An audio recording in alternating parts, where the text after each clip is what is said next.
건설 투자와 건설 수주가 전년 대비 감소세를 기록하면서 건축 인테리어 시장의 경기가 점차 나빠지고 있습니다. 건축 인테리어 시장의 위축된 경기를 되살리기 위한 방안은 무엇인지 집중 취재했습니다. 유승현 기자입니다.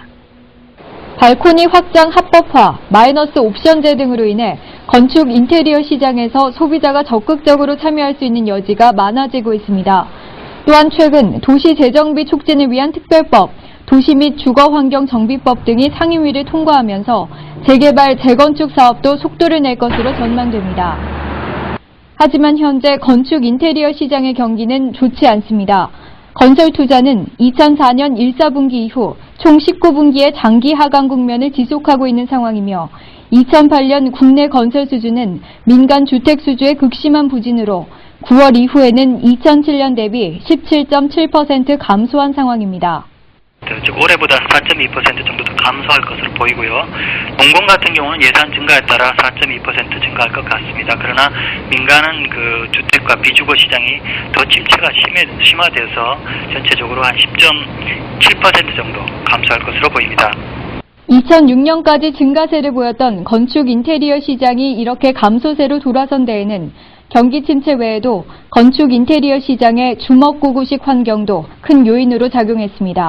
비효율적이고 불투명한 시장 환경으로 인한 인테리어 설비 관련 소비자 피해 사례는 2006년 2,740건, 2007년 2,347건, 2008년 10월 현재까지 1,487건으로 꾸준히 접수되고 있습니다.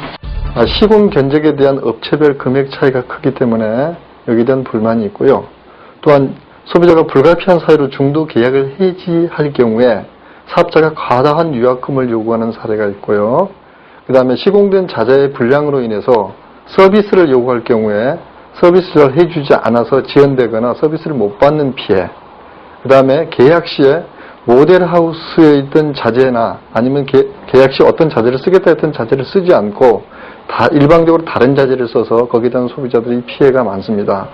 또한 소비자보험의 인테리어 관련해서 접수된 사항은 연 한 3,000건 정도 되고 증가율을 보면 약 8% 정도 증가하고 있는 것을 볼 수 있습니다.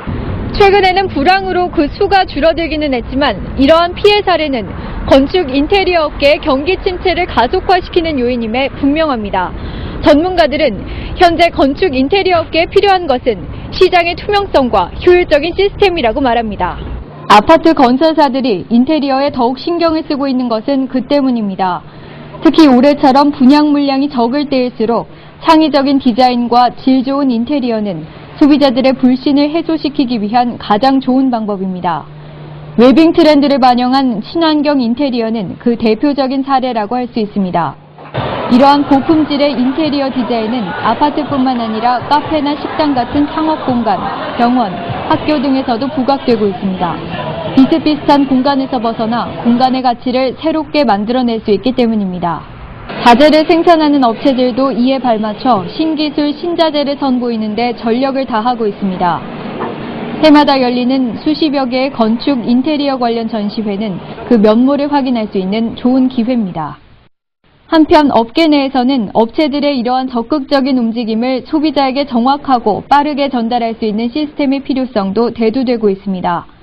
정보 미디어 시대에 발맞춘 건축 인테리어 산업만의 전문 매체는 소비자와 업체 모두가 양방향으로 소통할 수 있는 도구가 될 수 있기 때문입니다.